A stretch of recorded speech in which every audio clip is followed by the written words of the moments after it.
The Odissi మూవీని చూసి ఇప్పుడే వచ్చాను. ఈ సినిమా ఎలా ఉందో మాట్లాడేసుకుందాం. First of all Nolan movies అయిన 'Inception', 'Interstellar', 'Dark Knight Rises', 'Dunkirk' ఇలాంటి అన్ని మూవీస్‌లో కామన్ పాయింట్ ఏంటో తెలుసా? హీరో ఇంటికెళ్ళాలనుకోవడం. ఒక్క మొమెంటమ్ మూవీలో మాత్రం హీరోకి ఇంటికెళ్ళాలనుకున్నా ఇల్లెక్కడుందో గుర్తుండదు. మీరు మాత్రం నన్ను సబ్స్క్రైబ్ చేయడం మర్చిపోవద్దు. ఓకేనా? చేసేయండి ఫాస్ట్‌గా.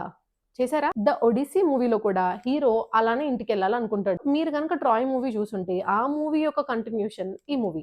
వార్ తర్వాత వచ్చే కాన్సిక్వెన్సెస్, మనం వార్‌ని ఎందుకు అవాయిడ్ చేయాలి? అసలు ఒడీసియస్ వాళ్ళ కింగ్డమ్‌కెళ్ళాడా లేదా? అక్కడ వాళ్ళ వైఫ్, పిల్లలు వాళ్ళ కోసం ఎదురు చూస్తున్నారా?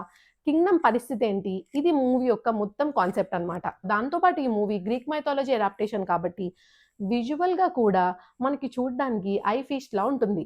ఈ మూవీలో ఒడీసియస్ ఎదుర్కొన్న కాన్‌ఫ్లిక్ట్స్ అన్నీ చూస్తే, మన బేతాళ కథల్లో మనం ఎక్కడో చదువుకున్న ఫీలింగొస్తది. యుద్ధం అయిపోయిన తర్వాత మనం ఇంతకు ముందు చెప్పినట్టు ఒడీసియస్ తన కింగ్డమ్‌కి ఎలా వెళ్ళాడు? అసలు వెళ్ళాడా లేదా? వెళ్తే అక్కడ వాళ్ళ వైఫ్, ఇంకా పిల్లలు వాడి కోసం ఎదురు చూస్తున్నారా? లేకపోతే కింగ్డమ్ పరిస్థితేంటి? ఈ కాన్సెప్ట్ మీదే మూవీ బేస్ చేసుకొని ఉంటుంది.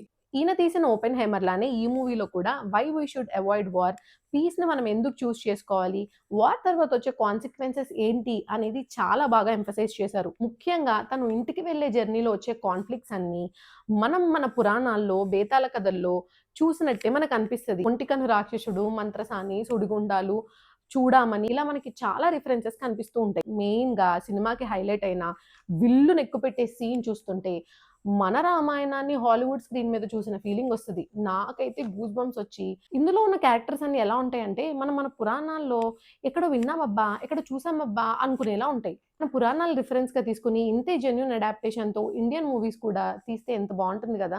ఏమోలే ఈ మూవీ తర్వాతైనా ఒరిజినల్ అడాప్టేషన్‌తో గ్రాఫిక్స్ లేకుండా మంచి మూవీ తీస్తే బావుండబ్బా!